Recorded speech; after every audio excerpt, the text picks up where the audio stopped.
Hello प्यारे बच्चों, कैसे हैं आप लोग। आई होप बहुत अच्छे होंगे और क्लासेस को एंजॉय कर रहे होंगे। आज आपके लिए नया यानी कि आपका इन्वायरमेंट का टेस्ट है जो हम लोग मोस्टली प्रत्येक संडे को करते हैं। तो आज भी आप लोगों के इन्वायरमेंट का टेस्ट है और क्वेश्चन बहुत अच्छे हैं। चलिए देखते हैं आज आप लोगों का क्या परफॉर्मेंस आएगा। आज मैंने क्वेश्चंस को ज़्यादा उलझाया नहीं है, तो उम्मीद करेंगे कि आज आप लोगों का उत्तर मैक्सिमम सही होगा। आज आपका पहला प्रश्न है, प्रत्येक वर्ष दिए जाने वाले इंदिरा गांधी पर्यावरण पुरस्कार का आधार क्या होता है। प्रत्येक वर्ष जो इंदिरा गांधी पर्यावरण पुरस्कार दिया जाता है, ये किस लिए दिया जाता है आपको ये बताना है। पहला कह रहा है पर्यावरण के क्षेत्र में सार्थक योगदान के लिए। दूसरा कह रहा है वनारोपण के क्षेत्र में उत्कृष्ट योगदान के लिए। तीसरा कह रहा है बंजर भूमि के विकास में उत्कृष्ट योगदान के लिए। और चौथा कह रहा है कि वन जीवों के संरक्षण एवं अनुसंधान के क्षेत्र में अनुकरणीय कार्य के लिए। तो बताएंगे प्रत्येक वर्ष दिए जाने वाले इंदिरा गांधी पर्यावरण पुरस्कार का क्या आधार होता है। और आप सभी लोग पढ़ चुके हैं, आपके लिए काफ़ी आसान है, हालांकि बहुत इम्पॉर्टेंट है, तो सभी को पता होना चाहिए। आपका ऑप्शन नंबर जो फर्स्ट है ये बिल्कुल सही है। पर्यावरण के क्षेत्र में सार्थक योगदान के लिए ये पुरस्कार दिया जाता है। अगला क्वेश्चन देखिए, ये भी आपके लिए काफ़ी इम्पॉर्टेंट है। निम्नलिखित में से किस अवार्ड को ग्रीन ऑस्कर के नाम से जाना जाता है। इसमें से कौन सा अवार्ड है जिसको ग्रीन ऑस्कर के नाम से जानते हैं। पहला है व्हिटली अवार्ड, दूसरा है टाइलर अवार्ड, तीसरा है रैमन मैग्सेसे अवार्ड और चौथा है गांधी शांति अवार्ड या पुरस्कार। इसमें से कौन सा है जिसको ग्रीन ऑस्कर के नाम से जानते हैं। और आप सभी को ये पता होना चाहिए कि कौन सा है जो आपका ग्रीन ऑस्कर है। और निश्चित इसमें कोई दिक्कत नहीं होना चाहिए। आपका ऑप्शन नंबर फर्स्ट बिल्कुल सही है। व्हिटली अवार्ड को ही ग्रीन ऑस्कर कहा जाता है। अगला देखिए, निम्नलिखित में इस कथनों पर विचार कीजिए। कौन सा कथन है जो सत्य नहीं है। पहला कह रहा है मेधा पाटेकर ने नर्मदा बचाओ आंदोलन की शुरुआत की। दूसरा कह रहा है मेनका गांधी ने जीवों को बचाने के लिए पीपल फॉर एनिमल नामक संगठन बनाया। तीसरा कह रहा राजेंद्र सिंह को भारत का जल पुरुष कहा जाता है। और चौथा कह रहा उपरोक्त में से कोई भी ऐसा नहीं है जो कि गलत हो, यानी कि सभी सही हैं। तो बताएंगे बच्चा लोग आपका कौन सा है जो कि सत्य हो जाएगा। और ये काफ़ी इंपॉर्टेंट है, सारे पॉइंट आपके लिए काफ़ी बेहतरीन है और आप सभी को ये सारी बातें बिल्कुल और बिल्कुल याद रखना है। तो निश्चित ही आपका ऑप्शन नंबर 4 बिल्कुल सही है, कोई भी गलत नहीं है, यानी कि सभी सही हैं। अगला क्वेश्चन देखिए, निम्नलिखित कथनों पर विचार कीजिए। कौन सा कथन है जो सत्य नहीं है। इसमें से कौन सी बात है जो सही नहीं है, आपको ये बताना है। पहला कह रहा है अन्नामलाई हाथी कार्यक्रम का नेतृत्व आनंद कुमार द्वारा किया जा रहा है, जिसका उद्देश्य मानव और हाथी के बीच सामंजस्य स्थापित करना है। दूसरा कह रहा है माइक पांडे ने व्हेल पर सोर्स ऑफ साइलेंस नामक फिल्म का निर्माण किया। तीसरा कह रहा है 2009 में टाइम्स मैगजीन द्वारा माइक पांडे को हीरो ऑफ एनवायरनमेंट घोषित किया गया था। चौथा कह रहा है कोई भी गलत नहीं है, यानी कि सभी सही हैं। आपको बताना है कि आपका कौन सा है जो सत्य नहीं है। और ये भी आपके लिए काफ़ी इम्पॉर्टेंट है और सब कुछ आपका पढ़ा हुआ है, तो आप लोगों को बताने में कोई दिक्कत नहीं होना चाहिए। तो याद रखेंगे, यहाँ पे लिखी हुई आपकी सारी बातें बिल्कुल सही हैं और आपको इसमें कोई समस्या नहीं होना चाहिए। अगला क्वेश्चन देखिए, बाबा आमटे के संबंध में कौन सा कथन है जो सही है। आपको बताना है बाबा आमटे के बारे में क्या है जो सही हो जाएगा। पहला है बाबा आमटे भारत के प्रमुख समाज सेवियों एवं पर्यावरण संरक्षण कार्यकर्ता थे। दूसरा कह रहा है इन्हें समाज के परित्यक्त लोगों और कुष्ठ रोगियों के लिए अनेक आश्रमों एवं समुदायों की स्थापना की। तीसरा कह रहा इन्हें रैमन मैग्सेसे पुरस्कार, पद्म विभूषण तथा गांधी शांति पुरस्कार से नवाजा जा चुका है। और चौथा कह रहा है कि उपयुक्त सभी कथन सही हैं। आपको बताना है बाबा आमटे के बारे में क्या सही है, और ये भी आपके लिए काफ़ी इंपॉर्टेंट क्वेश्चन है। सारे पॉइंट आपके पढ़े हुए हैं तो आप लोग बिल्कुल भी गलत नहीं करेंगे, और आज मैंने आप लोगों को उलझाया नहीं है, बिल्कुल सीधा सीधा सारा प्रश्न बनाया है। देखते हैं आज आप लोग क्या परफॉर्मेंस करने वाले हैं। तो निश्चित ही आप सभी को पता है कि ये सारी बातें बिल्कुल सही हैं। ऑप्शन नंबर 4 बिल्कुल सही है। अगला क्वेश्चन देखिए, राजीव गांधी पर्यावरण पुरस्कार दिया जाता है श्रेष्ठतर योगदान के लिए। किस क्षेत्र में अगर आप श्रेष्ठतर योगदान करते हैं तो आपको राजीव गांधी पर्यावरण पुरस्कार दिया जाएगा। पहला है वनारोपण एवं प्रतिभूमि के संरक्षण के लिए, दूसरा है स्वच्छ प्रौद्योगिकी के विकास के लिए, तीसरा है वन्य जीव संरक्षण के लिए, चौथा है पर्यावरण पर हिंदी पुस्तक लेखन के लिए। आपको बताना है इसमें से किस क्षेत्र में राजीव गांधी पर्यावरण पुरस्कार दिया जाएगा, और ये भी आपके लिए काफ़ी इम्पॉर्टेंट है। फटाफट उत्तर दीजिएगा कौन सा है जो कि आपका सही हो जाएगा। तो याद रखेंगे क्या सही है। ऑप्शन नंबर 2 आपका बिल्कुल सही है। ऑप्शन नंबर 2 यानी कि स्वच्छ प्रौद्योगिकी के विकास के लिए। अगला क्वेश्चन भी आपके लिए काफ़ी इम्पॉर्टेंट है और आसान भी है, आप सभी को इसका उत्तर पता होगा। कह रहा है भारत का वृक्ष मैन किसे कहा जाता है, सॉरी भारत का वृक्ष मित्र किसे कहा जाता है। भारत का वृक्ष मित्र किसे कहा जाता है आपको ये बताना है। पहला ऑप्शन है सुंदरलाल बहुगुणा, दूसरा है चंडी प्रसाद भट्ट, तीसरा है विली अर्जुन सिंह, और चौथा कह रहा है बाबा आमटे। इसमें से कौन है जिन्हें भारत में या भारत का वृक्ष मित्र कहा जाता है, आपको ये उत्तर देना है और आपके लिए काफ़ी इम्पॉर्टेंट है। याद रखेंगे मैं ये सारी चीज़ें आपको पढ़ा चुकी हूँ तो आप लोगों को बिल्कुल भी समस्या नहीं होना चाहिए इसको सॉल्व करने में। निश्चित ही आपका जो ऑप्शन नंबर फर्स्ट है ये बिल्कुल सही है। सुंदरलाल बहुगुणा को ही विश्व भर में वृक्ष मित्र के नाम से जाना जाता है, यानी कि वृक्ष का मित्र। अगला क्वेश्चन भी आयोग के द्वारा बहुत ही बार पूछा गया है। ग्लोबल 500 पुरस्कार प्रदान किया जाता है। ग्लोबल 500 पुरस्कार कौन प्रदान करता है, सॉरी किस लिए प्रदान किया जाता है। जनसंख्या नियंत्रण के लिए, आतंकवाद के विरुद्ध अभियान के लिए, पर्यावरण प्रतिरक्षा के लिए, या मारक पदार्थों के विरुद्ध अभियान के लिए। आपको बताना है ग्लोबल 500 पुरस्कार क्यों प्रदान किया जाता है या किस क्षेत्र के लिए प्रदान किया जाता है। ये क्वेश्चन कई बार आया हुआ है। इसमें भी आप लोगों को कोई दिक्कत नहीं है क्योंकि ये सब आपका पड़ा हुआ है। पर्यावरण की रक्षा के लिए ये पुरस्कार दिया जाता है। अगर आपको याद है तो कमेंट कीजिएगा ग्लोबल 500 पुरस्कार कौन सी संस्था या कौन सा संगठन देता है। अगला देखिए, निम्नलिखित में से कौन सा कथन है जो कि आपका गलत है। आपको गलत कथन बताना है। आपको बताना है कौन सा है जो गलत है। पहला कह रहा है जीडी अग्रवाल को पर्यावरण इंजीनियर भी कहा जाता है। दूसरा कह रहा है सलीम अली को भारत का बर्ड मैन कहा जाता है। तीसरा कह रहा है पारिस्थितिकी विज्ञानी प्रोफेसर माधव गाडगिल पश्चिमी घाट पारितंत्र के विशेषज्ञ पैनल के चेयरमैन रहे। चौथा कह रहा है पक्षी वैज्ञानिक प्रमोद पाटिल को ग्रेट इंडियन बस्टर्ड के संरक्षक के रूप में जाना जाता है। पांचवा कह रहा है कोई भी गलत नहीं है, यानी कि सभी सही हैं। फटाफट कमेंट कीजिएगा, काफ़ी इंपॉर्टेंट है और सारे पॉइंट आपके क्लास में पड़े हुए हैं तो गलत तो बिल्कुल ही नहीं करेंगे आप लोग। आपका कौन सा है जो सत्य नहीं है, फटाफट उत्तर दीजिएगा बच्चा लोग। आपका जो सही नहीं है वो है उपरोक्त ऐसा कोई भी नहीं है जो कि गलत हो, यानी कि सभी सही हैं। और ग्लोबल 500 जो पुरस्कार है वो UNEP के द्वारा दिया जाता है, ये बात बिल्कुल सही है। निम्नलिखित में से कौन सा कथन है जो सत्य है, आपको सत्य कथन बताना है। पहला कह रहा है चेवांग नॉरफेल को आइसमैन के नाम से जाना जाता है। दूसरा कह रहा है मतलब जाना जाता है माइक पांडे को हीरो ऑफ इन्वायरमेंट कहा जाता है, क्या ये बात सही है। तीसरा कह रहा है सोनम वांगचुक को रोलेक्स अवार्ड से के लिए चुना गया था।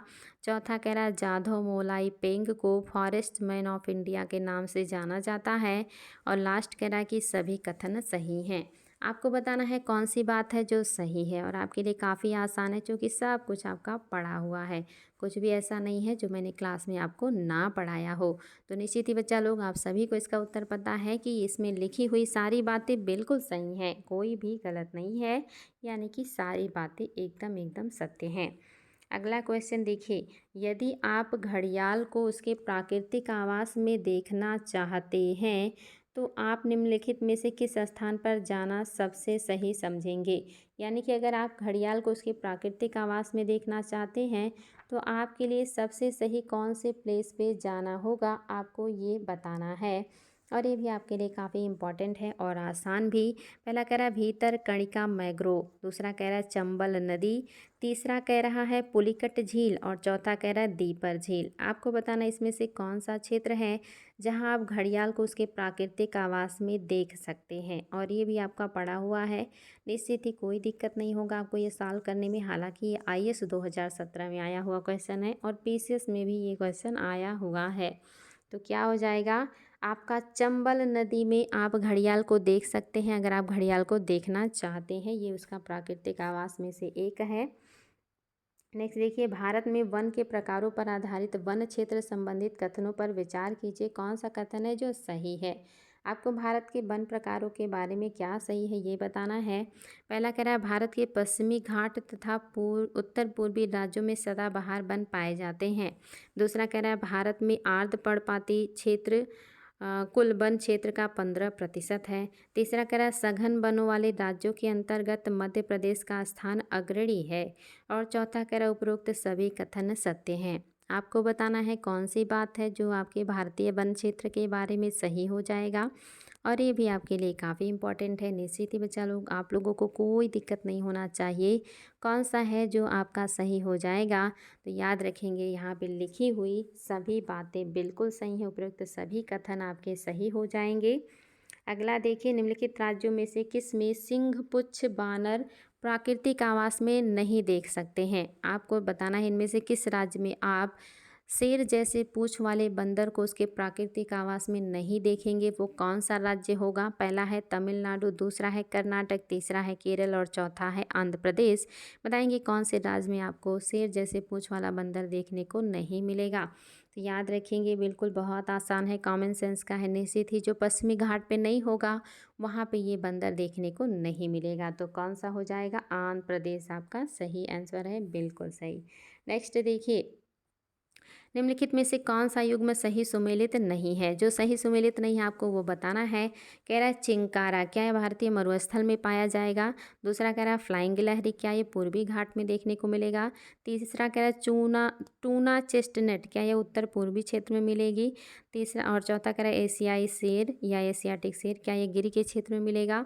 पांचवा कह रहा है कि सभी सही हैं। आपको बताना है कौन सा है जो सुमेलित नहीं है और इसका उत्तर फटाफट दीजिएगा, गलत मत कीजिएगा, बहुत इंपॉर्टेंट है, बहुत बार एग्जाम में पूछा हुआ है। ये सभी जानवर और वो कहाँ पाए जाते हैं, उनका प्राकृतिक आवास विभिन्न एग्जामों में पूछा गया है। तो याद रखेंगे सत्य नहीं बताना है तो आपका कौन सा है जो सही नहीं है। आपको पता होगा कि फ्लाइंग गिलहरी पश्चिमी घाट में प्राकृतिक आवास के रूप में पाई जाती है, इसलिए आपका दूसरा सही नहीं है, बाकी बातें आपकी बिल्कुल सही हैं। अगला क्वेश्चन देखिए बच्चा लोग, ये भी आपके लिए पढ़ा हुआ है। निम्नलिखित कथनों पर विचार कीजिए, कौन से भारत में प्राकृतिक रूप से नहीं पाए जाते। इसमें से कौन सा है जो भारत में प्राकृतिक रूप से नहीं पाया जाएगा, आपको वो बताना है। फटाफट उत्तर दीजिएगा, कौन प्राकृतिक आवास में नहीं मिलेगा भारत में। तारा, कछुआ, मॉनिटर, छिपकली, वानर, सुअर या स्पाइडर वानर। फटाफट देंगे उत्तर, क्या है जो आपका सही हो जाएगा, कौन सा है जो आपके भारत में प्राकृतिक रूप से नहीं पाया जाएगा। और आप सभी को इसका उत्तर पता होना चाहिए वो कौन सा है।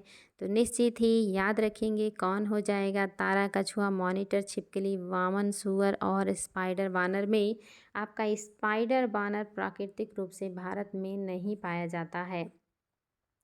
नेक्स्ट क्वेश्चन आपका पड़ा हुआ है, बहुत आसान है लेकिन एग्ज़ाम में पूछा गया है।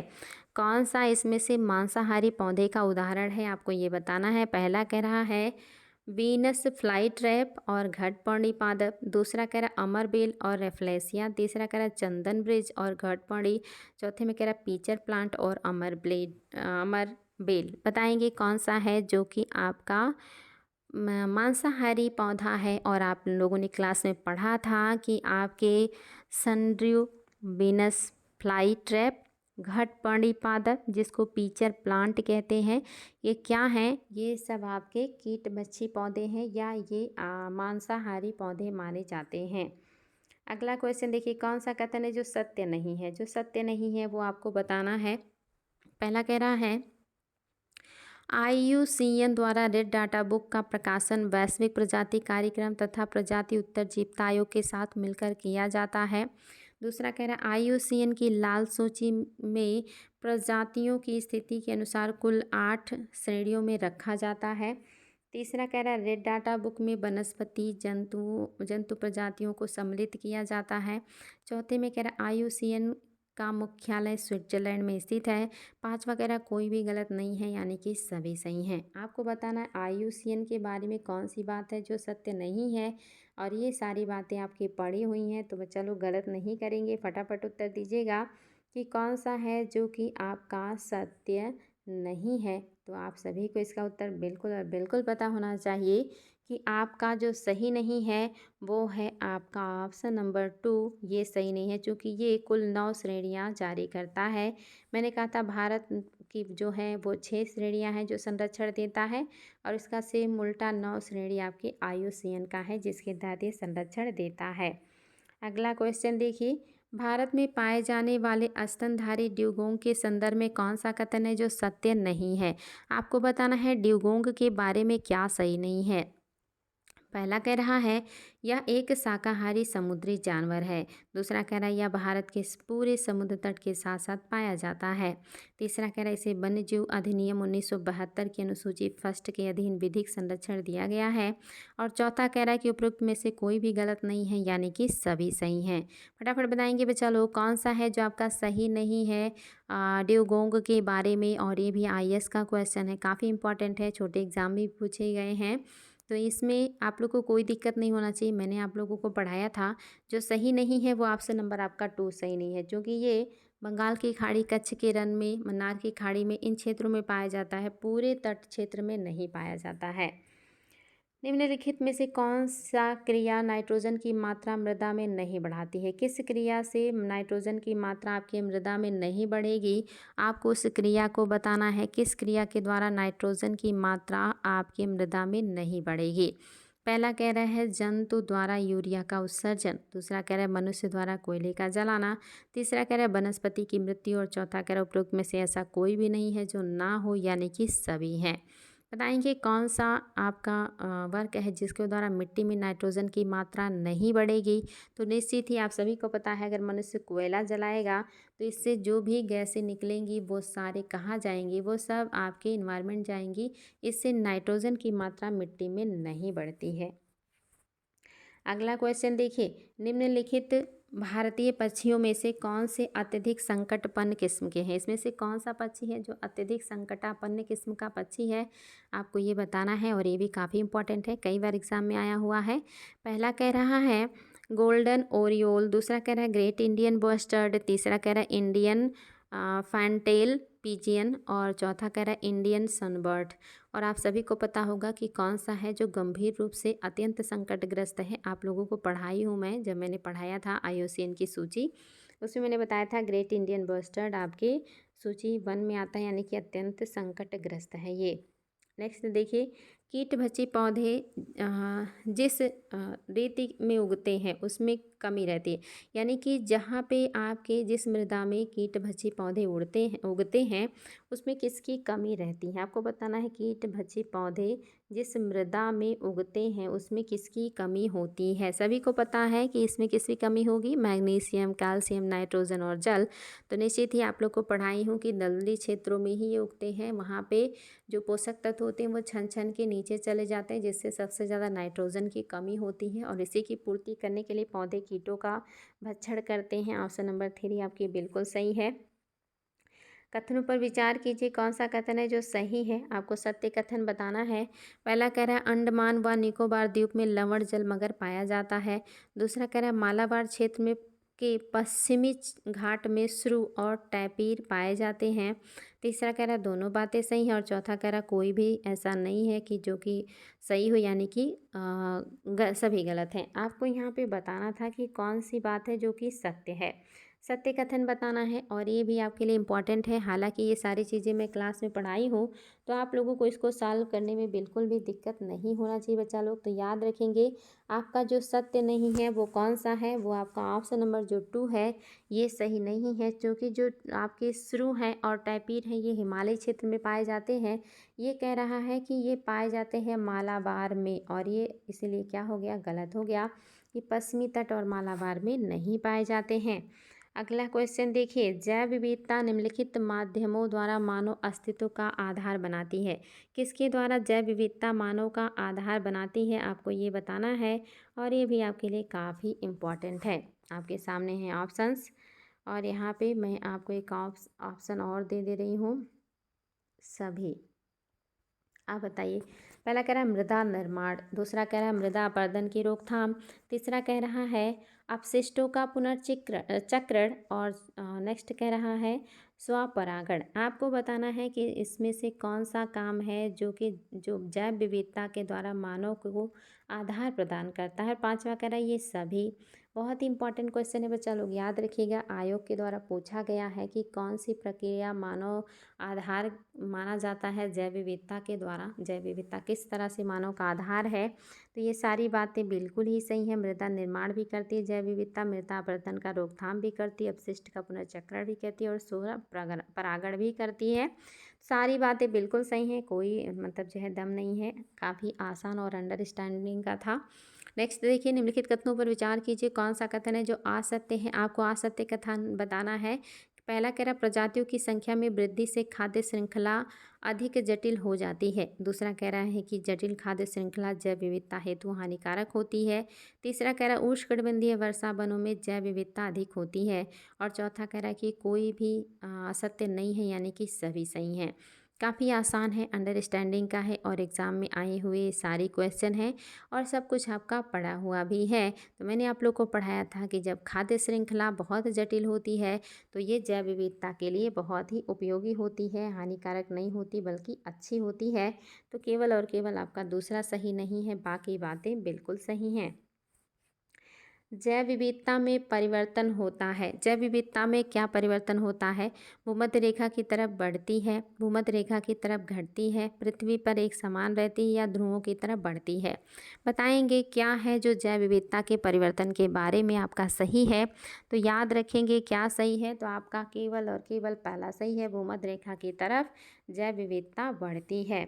अगला देखिए, विदेशी प्रजातियों का प्रवेश जैव विविधता के ह्रास का कारण माना जाता है। इसके संदर्भ में कौन सा कथन है जो सत्य नहीं है। आपको बताना है विदेशी प्रजातियों का प्रवेश जैव विविधता के लिए अच्छा नहीं है। इसके संदर्भ में क्या है जो सही नहीं है। पहला कह रहा है विदेशी प्रजातियों के प्रवेश से स्थानीय प्रजातियों पर संकट उत्पन्न होने लगता है। क्या ये बात सही है? दूसरा कह रहा है अमेरिका से आयातित गेहूं के साथ आए कांग्रेस घास कृषि के विकास में रुकावट डाल रही है। तीसरा, विदेशी प्रजातियां हमेशा जैव विविधता हेतु खतरा साबित होती हैं। चौथा कह रहा है कि कोई भी गलत नहीं है, यानी कि सभी सही हैं। बताएंगे विदेशी प्रजातियों के प्रवेश से जैव विविधता के ह्रास का कारण बनती है। इसमें से कौन सा है जो सत्य नहीं है। और आप सभी को पता होगा कि विदेशी प्रजातियां हमेशा जैव विविधता पर खतरा मतलब साबित होती है, ये बात सत्य नहीं है। बाकी बातें आपकी बिल्कुल सही हैं, सब कुछ आपका पढ़ा हुआ है तो इसमें दिक्कत नहीं होना चाहिए। अगला क्वेश्चन देखिए, निम्नलिखित कथनों पर विचार कीजिए, कौन सा कथन है जो सत्य नहीं है, कौन सी बात है जो सही नहीं है, आपको ये बताना है और ये भी आपके लिए काफ़ी इंपॉर्टेंट है। कह रहा अल्फा विविधता किसी एक समुदाय पारितंत्र में प्रजातियों की कुल संख्या को बताती है। कह रहा बीटा विविधता द्वारा किसी पारितंत्र के अंदर एक समुदाय की कुल प्रजाति की संख्या और उनमें पाई जाने वाली आनुवांशिक समरूपता का आकलन किया गया है। और तीसरा कह रहा है गामा विविधता अल्फा व बीटा विविधता के अवयवों का गुणनफल है। और चौथा कह रहा है कोई भी गलत नहीं है, यानी कि सभी सही हैं। आपको गलत बताना है और ध्यान दीजिएगा, आपको पढ़ाई हूँ मैं अल्फा विविधता बीटा विविधता और गामा विविधता क्या सही नहीं है, आपको ये बताना है। तो याद रखिएगा बच्चा लोग, आपका जो सही नहीं है वो दूसरा, जो कि बीटा विविधता द्वारा किसी पारितंत्र के अंतर समुदाय की कुल प्रजातियों की विविधता, संख्या नहीं, संख्या तो इसमें आ गया है, और जो वहाँ से कहीं जाते हैं, प्रवास करते हैं या कहीं से प्रवास करके आते हैं, उनको लिया जाता है। संख्या तो अल्फ़ा में हम देख रहे हैं, बीटा में फिर से संख्या नहीं आता, और इन दोनों का योग ही या इन दोनों का गुणनफल ही गामा कहलाता है। निम्नलिखित कथनों पर विचार कीजिए। कौन सा कथन है जो सत्य है, कौन सा कथन है जो सही है, आपको बताना है। उच्चतर अक्षांशों की तुलना में निम्नतर अक्षांश विविधता, जैव विविधता सामान्यतः अधिक होता है। क्या ये बात सही है कि उच्च अक्षांशों की तुलना में निम्न अक्षांशों में जैव विविधता अधिक होती है? दूसरा, पर्वतीय प्रवणता में उच्चतर उत्तांशों की तुलना में निम्नतर उत्तांशों में जैव विविधता सामान्यतः अधिक होती है। क्या पर्वतों में अगर आप देखेंगे तो जो ऊंचाई है वहाँ पे जैव विविधता कम होती है और नीचे जैव विविधता ज़्यादा होती है? क्या दोनों बातें सही हैं? क्या कोई भी सही नहीं है? काफ़ी आसान और अंडरस्टैंडिंग का है, जो कि सब कुछ पढ़ाया हुआ है, कुछ भी ऐसा नहीं है जो मैंने आपको ना पढ़ाया हो। तो निश्चित ही बच्चा लोग, दोनों बातें बिल्कुल सही हैं, इसमें आप लोगों को कोई समस्या नहीं है। अगला देखिए, निम्नलिखित कथनों पर विचार कीजिए। कौन सा कथन है जो सत्य है? सत्य कथन बताना है आपको। कह रहा है शीतोष्ण जलवायु क्षेत्र में पौधे एवं अन्य जीवों का वृद्धि काल अत्यंत कम होता है। दूसरा कह रहा है भारत में पश्चिमी घाट सर्वाधिक जैव विविधता वाला क्षेत्र है। तीसरा कह रहा है निम्न अक्षांशों में मौसम वर्ष भर पौधे व अन्य जीवों के विकास हेतु अनुकूल बना रहता है। और चौथा कह रहा है उपरोक्त सभी बातें सही हैं। आपको बताना है इसमें से कौन सी बात है जो सत्य है, और ये भी काफ़ी इंपॉर्टेंट है और अंडरस्टैंडिंग का है, तो गलती बिल्कुल ही नहीं करेंगे, क्योंकि मैंने ये सारी चीज़ें बहुत अच्छे से पढ़ाया है और आज मैंने आप लोगों को बिल्कुल भी नहीं उलझाया है। जैसे जैसे आयोग ने क्वेश्चन पूछा है बिल्कुल वैसे वैसे मैंने आप लोगों से पूछा है। तो आज की क्लास में आप लोगों को समस्या नहीं हो रही है, मुझे पता है। तो आपका जो सत्य है वो क्या है? उपरोक्त सभी बातें बिल्कुल सही हैं, इसमें भी आप लोग को कोई दिक्कत नहीं होना चाहिए। अगला क्वेश्चन देखिए बच्चा लोग, जैव विविधता के कम होने का प्रमुख कारण क्या है? क्या कारण है जिसकी वजह से जैव विविधता कम हो रही है, और उसके लिए प्रमुख कारण बताना है। पहला, आवासीय प्रदूषण। दूसरा, विदेशी प्रजातियों का प्रवेश। तीसरा, अत्यधिक दोहन। चौथा, आवासीय विनाश। बताएंगे जैव विविधता के विनाश के लिए प्रमुख कारण कौन सा है जो सबसे ज़्यादा जिम्मेदार है? और आप सभी को पता है कि यहाँ पे लिखी हुई सारी बातें इसके लिए ज़िम्मेदार हैं, लेकिन इनमें से सबसे ज़्यादा जो जिम्मेदार है, जो सबसे प्रमुख है, वो है आवास का विनाश। निश्चित ही ये सारी चीज़ें आप लोगों को बहुत अच्छे से समझाई हूँ।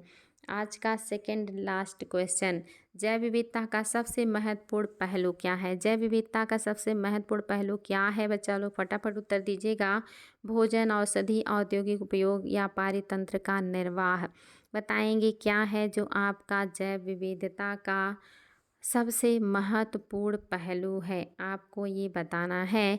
और आप सभी को इसका उत्तर पता होना चाहिए, क्योंकि एग्ज़ाम में पूछा हुआ है। आज मैंने थोड़ा फास्ट क्लास ख़त्म किया, क्योंकि आज मुझे थोड़ा थकान फील हो रहा है, लेकिन आप लोगों को क्लास देना है तो बस देना है, बशर्ते आप लोग भी अपनी मेहनत को बढ़ाते रहिए, खूब मेहनत कीजिए और बहुत ज़्यादा पढ़िए, ताकि जल्द ही कुछ अच्छा हो आप लोग की लाइफ में।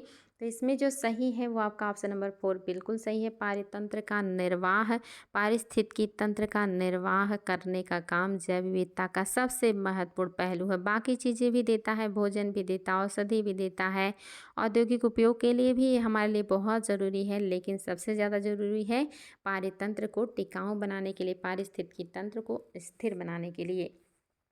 आज का लास्ट क्वेश्चन है बच्चा लोग, काफ़ी शानदार क्वेश्चन है। निम्नलिखित में से कौन सा कारण जैव विविधता के ह्रास के लिए जिम्मेदार नहीं है? इसमें से कौन सा कारण है जो जैव विविधता के लिए ह्रास के लिए जिम्मेदार नहीं है, आपको वो बताना है। पहला कह रहा है वैश्विक तापन। दूसरा कह रहा है विदेशी प्रजातियों का संक्रमण। तीसरा कह रहा है आवास का विखंडन। चौथा कह रहा है शाकाहार को प्रोत्साहन। पाँचवा कह रहा है उपरोक्त में से कोई भी ऐसा नहीं है जो कि मतलब जिम्मेदार ना हो, यानी कि सभी। फटाफट उत्तर दीजिएगा क्या है जो सही हो जाएगा। आज का आखिरी क्वेश्चन लेकिन काफ़ी आसान है, अंडरस्टैंडिंग का है, सब कुछ आपका पढ़ा हुआ है, कुछ भी ऐसा नहीं है जो मैंने ना पढ़ाया हो। तो बस आप लोग मेहनत करना शुरू कर दीजिए, ज़बरदस्त तरीके से खूब ज़्यादा मेहनत कीजिए। तो याद रखेंगे बच्चा लोग, बिल्कुल आपका ऑप्शन नंबर 4 जो है ये सही नहीं है, क्योंकि शाकाहार से जैव विविधता ह्रास नहीं होता है, बल्कि इससे जैव विविधता पे दिक्कत नहीं होती है, इसलिए ये जिम्मेदार नहीं है। बाकी चीज़ें जैव विविधता के ह्रास के लिए जिम्मेदार हैं। तो उम्मीद है आज के सीधे सीधे क्वेश्चन सॉल्व करके आप लोग को अच्छे लगे होंगे। अपना स्कोर बताइएगा ईमानदारी से कि कितना सही कर पाए हैं आप लोग, क्योंकि आज मैंने आप लोगों को उलझाया नहीं है, इसलिए आज आप लोग ये नहीं कह सकते कि मैम आपने शब्दों को बदल दिया था। तो इसलिए स्कोर बताइएगा, कमेंट बॉक्स में कमेंट कीजिएगा कि आपको स्कोर कितने हुए हैं और आज का क्लास कैसा रहा और हमारी मेहनत कैसी लगी। तो आगे हम लोग ऐसे ही क्वेश्चंस को सॉल्व करेंगे बेहतरीन जो है तरीके से, और आप लोगों का टेस्ट चलता रहेगा। हमारी मेहनत जारी है, बशर्ते आप लोग अपनी मेहनत जारी रखें और धीरे धीरे बढ़ाते रहें। इतनी कम मेहनत में काम नहीं चलेगा। तो आज के लिए इतना ही बच्चा लोग, फिर मिलेंगे हम लोग ऐसे ही शानदार प्रश्नों के साथ। और अगर कोई समस्या होती है, किसी क्वेश्चन में कोई बात आपको नहीं समझ में आई है, तो बेझिझक वो क्वेश्चन नंबर और क्वेश्चन कमेंट बॉक्स में टाइप कीजिएगा और पूछिएगा, मैं उसको ज़रूर आप लोगों को रिप्लाई करूँगी। तो टेंशन की कोई बात नहीं, आप लोग बिंदास पढ़ाई कीजिए, स्माइल के साथ खुश रहिए, स्वस्थ रहिए। थैंक यू बच्चा लोग, थैंक यू सो मच।